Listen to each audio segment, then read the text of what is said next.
রান্না করতে করতে হঠাৎ কি গ্যাস শেষ হয়ে গেছে? এমন যদি সমস্যার মধ্যে পড়ে থাকেন, হাতের কাছে একটি নেল কাটা রেখে দিন, সমস্যা খুব সহজেই সমাধান করে নিতে পারবেন। চলুন তাহলে আজকের উপকারী টিপসগুলি দেখে নিই বন্ধুরা। টিপসগুলি অ্যাপ্লাই করলে আশা করছি আপনারাও উপকার পাবেন।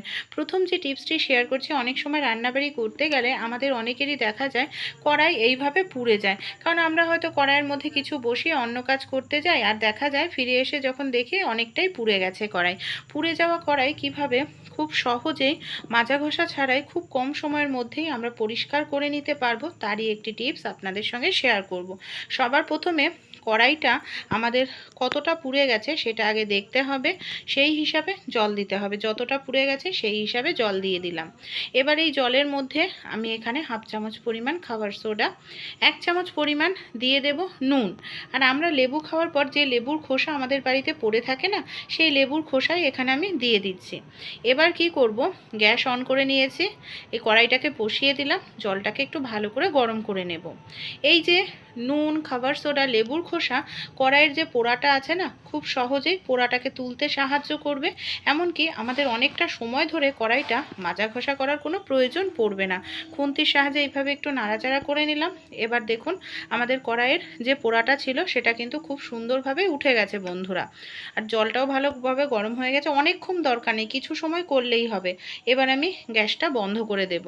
আর এই যে জলটা আছে না, গ্যাসটা বন্ধ করে দেওয়ার পর এই যে জলটা আছে, এই জলটাকে আমি আরও একটি পাত্রের মধ্যে এটাকে তুলে নিচ্ছি, মানে ঢেলে নিচ্ছি আরও একটি পাত্রের মধ্যে। এই যে ঢেলে নিলাম। এবার আমি দেখাচ্ছি, এই দেখুন এই যে পোড়াটা রয়েছে একেবারে আলগা হয়ে গেছে। খুন্তি দিয়ে হালকা একটু এইভাবে মানে খোঁচা দিলেই খুব সহজেই পোড়াটা উঠে যাচ্ছে। নর্মালভাবে এটা পরিষ্কার করতে গেলে কিন্তু বন্ধুরা আমাদের অনেকটা সময় লেগে যেত, অনেকটা সময় ধরে আমাদের এখানে মাজা ঘষা করতে লাগতো। তাই এই টিপসটি অ্যাপ্লাই করলে আপনাদের কাজ খুব সহজ হয়ে যাবে, অনেকটা সময় ধরে আপনাদের মাজা ঘষা করার কোনো প্রয়োজন পড়বে না। দেখুন আমি তুলেই নিয়েছি। এবার একটু ওষুধের খালি প্যাকেট নিয়ে নিয়েছি, আর নর্মাল একটি স্কচব্রাইটে একটু সাবান লাগিয়ে নিয়েছি। কয়েক সেকেন্ড এইভাবে একটু ডলে নেব, তাহলেই আমাদের কড়াইটা একেবারে নতুনের মতো পরিষ্কার হয়ে যাবে।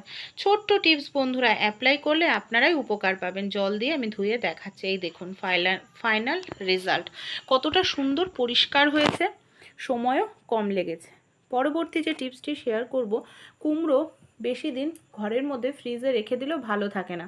কিভাবে রাখলে অনেক দিন পর্যন্ত কুমড়ো আমাদের ভালো থাকবে, সহজে নষ্ট হবে না, তারই একটি টিপস আমি আপনাদের সঙ্গে শেয়ার করব। অনেক সময় অনেকটা বড় কুমড়ো নিয়ে আসি, হয়তো পুরোটা খাই না, কিছুটা হয়তো রান্না করে খাওয়া হয় আর কিছুটা ফ্রিজে রেখে দেওয়া হয়। কাটা অংশটা কালো হয়ে যায়, তাই এই ধরনের পেপার বা টিস্যু পেপার নিয়ে নেবেন। তারপর কি করব, আমরা সামান্য পরিমাণ এখানে আমি হাতে নিয়ে নেব সরিষার তেল, হাতে লাগিয়ে নিচ্ছি। সরিষার তেলটা হাতে লাগিয়ে নিয়ে কুমড়োর যে কাটা অংশটা আছে সেই কাটা অংশে সরিষার তেলটাকে খুব ভালো করে এইভাবে আমি দিয়ে দিচ্ছি বন্ধুরা। তারপর এখানে আমি যে পেপারটা ছিঁড়ে নিয়েছিলাম সেই পেপারটাকে এইভাবে মুড়িয়ে দিচ্ছি। এবার ফ্রিজে রেখে দিলে আমরা 15 দিন রাখলেও কুমড়োটা নষ্ট হবে না, টাটকা ফ্রেশ থাকবে। ভালো লাগলে এই ছোট্ট টিপসটি অবশ্যই আপনারাও ট্রাই করে দেখবেন, উপকার পাবেন। পরবর্তী যে টিপসটি শেয়ার করছি সোয়াবিন নিয়ে। সোয়াবিন কম বেশি প্রত্যেকেই খাই। সোয়াবিন আমরা রান্না করার আগে গ্যাসে সেদ্ধ করে নিই। ছোট্ট একটি টিপস অ্যাপ্লাই করেন, সোয়াবিন সেদ্ধ করার কোনো প্রয়োজন নেই, গ্যাসের খরচাও আপনাদের কম হবে। এর জন্য যে কাজটি করতে হবে আমাদের, সোয়াবিনটা খুব সুন্দর নরমও হয়ে যাবে, খেতেও ভালো লাগবে। এখানে আমি নিয়ে নেব বন্ধুরা হটপট বা ক্যাসারল যাকে বলে। এর মধ্যে আমি কি করব, সোয়াবিনটাকে দিয়ে দেব। তারপর আমি এখানে দিয়ে দিচ্ছি উষ্ণ গরম জল। এবার আমি হটপটের ঢাকনাটা বন্ধ করে দেব, আর এটাকে আমি 5 মিনিটের জন্য এইভাবেই রেখে দেব। 5 মিনিট পর আমি আপনাদের দেখাবো কোনো রকম গ্যাস খরচা করা ছাড়াও কিন্তু আমরা খুব সুন্দরভাবে সোয়াবিনটাকে সেদ্ধ করে নিতে পারি। দেখুন জল গরম করতে আমাদের বেশি সময় লাগে না, 5 থেকে 10 সেকেন্ডেই জলটা গরম হয়ে যায়, কিন্তু সেদ্ধ করতে সোয়াবিন অনেকটা সময় লাগে। আর দেখুন কতটা সুন্দরভাবেই সোয়াবিনটা এখানে আমার নরম হয়ে গেছে। এতে কিন্তু আপনাদের গ্যাস খরচাটা অনেকটাই বেঁচে যাবে। তাই এই ছোট্ট টিপসটি ভালো লাগলে অবশ্যই ট্রাই করে দেখবেন। এই দেখুন একেবারে নরম তুলতুলে হয়ে গেছে। পরের টিপসটি চলুন দেখে নিই। এই টিপসটিও কিন্তু ভীষণ উপকারী। রুটি আমরা কম বেশি প্রত্যেকেই করে থাকি। অনেক সময় ব্যালন চাকি ধোয়ার পর আমরা রুটি করতে নিলে আমাদের না একটি সমস্যার মধ্যে পড়তে হয়। দেখা যায় রুটিটা যখন করি এইভাবে রুটিটা ব্যালনে নয় চাকিতে আটকে ধরে। আর ব্যালন চাকিতে রুটি এইভাবে আটকে ধরলে রুটিটা ঠিক গোল হয় না, রুটি ছিঁড়ে যায়, এমনকি খুবই সমস্যার মধ্যে আমাদের পড়তে হয়। এতে কিন্তু সময়টা আমাদের অনেকটা বেশি লেগে যায়। তাই একটি কাজ আপনারা করবেন, কারণ যতই আমরা জল দিয়ে ধুই না কেন ওপরটা শুকিয়ে গেল, কাঠের যেহেতু ব্যালন চাকি ভেতরটা একটু ভেজা ভেজা থাকে। গ্যাসের উপরে কয়েক সেকেন্ড এইভাবে একটু ব্যালন চাকিটাকে ধরবেন, দেখবেন গরম তাপের কারণে ব্যালন চাকি আপনাদের যে ভেজা ভাব বা আর্দ্রতা আছে খুব সহজেই সেটা কিন্তু গ্যাসের তাপের কারণে শুকিয়ে যাবে। তারপর আপনারা যদি রুটি করতে নেন, দেখবেন শুকনো ব্যালন চাকিতে রুটি করতে নিলে কোনো রকম অসুবিধা হবে না, এমনকি খুব সুন্দরভাবেও আপনারা এখানে রুটিটা করে নিতে পারবেন। আর এই দেখুন আমার এখানে কত সুন্দরভাবেই কিন্তু আমি রুটিটা বেলে নিচ্ছি, আর রুটিটা গোল ঘুরছে কিন্তু। তাই এই আইডিয়াটিও আপনারা কিন্তু কাজে লাগাতে পারেন, আশা করছি উপকার পাবেন। চলুন পরের টিপসটি আমরা দেখে নিই। আমাদের বাড়িতে এই ধরনের যে তেলের প্যাকেটগুলো থাকে, অনেক সময় তেলের প্যাকেটগুলোকে কোনো কাজে ব্যবহার করি না, আমরা ফেলে দিই। তো এই ধরনের তেলের প্যাকেট ভুলেও ফেলবেন না, এটাকে আমরা ইউজ করতে পারি। তেলের প্যাকেটের 3 দিকের অংশ আমি এইভাবে কেটে নিলাম। তেলের প্যাকেটগুলো মোটা হয়, এমনকি খুব মোলায়েম হয়। এই প্যাকেটের মধ্যে অনেকটা তেলও থাকে, তাই আমরা অনেক সময় লুচি করি, তেলের প্রয়োজন হয়, বা ব্যালন চাকিতে করলে অনেকটা সময় লাগে। তাই এইভাবে লুচি তৈরি করা লেচিটাকে তেলের প্যাকেটের মধ্যে দিয়ে ওপর দিয়ে আটকে এইভাবে একটি বাটি দিয়ে হালকা করে চাপ দিলেই দেখবেন খুব সুন্দর আপনারা লুচি তৈরি করে নিতে পারবেন।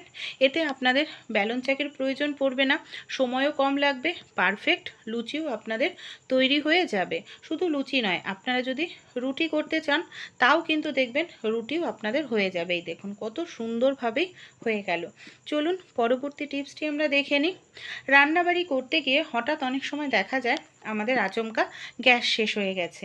তখন আমরা অনেকেই মুশকিলে পড়ি, কারণ বাড়িতে অনেক সময় বয়স্ক মারা থাকে, বাড়িতে অন্যরা কেউ থাকে না। আমাদের বাড়িতে প্রত্যেকেরই নেল কাটার থাকে। হাতের কাছে একটি নেল কাটার রেখে দেবেন, কী কাজে ব্যবহার করব। গ্যাস শেষ হলে অবশ্যই তো নতুন গ্যাস সিলিন্ডার লাগাতে লাগে, তখন আমাদের যে গ্যাস সিলিন্ডারের ক্যাপটা থাকে সেটাকে খোলার প্রয়োজন পড়ে।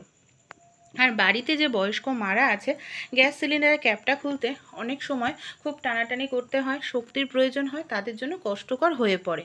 সেক্ষেত্রে নেল কাটারের আপনারা এই যে ভেতরের এই আংটার যে অংশটা আছে, আংশার অংশটা খুব পাতলা আর সরু হয়, ছুচলো হয়। এই আংটার অংশটাকেই দেখুন আমি এখানে কি করব, গ্যাস সিলিন্ডারের যে ক্যাপের অংশটা রয়েছে তার মধ্যে এইভাবে আমি ঢুকিয়ে দিচ্ছি। এইভাবে ঢুকিয়ে দেওয়ার পর হালকা করে একটু টান দেবেন। কোনো রকম এখানে আপনাদের শক্তির প্রয়োজন পড়বে না, খুব সহজেই আপনারা এখানে গ্যাস সিলিন্ডারের ক্যাপটা খুলে নিতে পারবেন। তাই যারা বাড়িতে বয়স্করা আছেন এই টিপসটি অ্যাপ্লাই করবেন, আশা করছি টিপসটি আপনাদের একটু হলেও উপকারে আসবে। চলুন পরবর্তী টিপসটি আমরা দেখে নিই।